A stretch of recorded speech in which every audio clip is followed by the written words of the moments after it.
ఏ బాటైనా పర్వాలేదంట, సమయంతో సాగటమే మన సింపుల్ సిద్ధాంతం.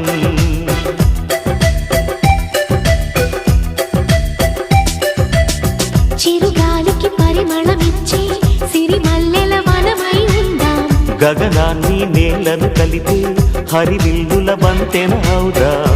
ఆనందం అంటే అర్థం మనమందా, ప్రతి పూట పాతై సాగే హుషారు సరిగమలో. ఎన్నో ఎన్నో రాగాలుండే సంగీతం కాదా, చల్లకి నవ్వుల కేరింత.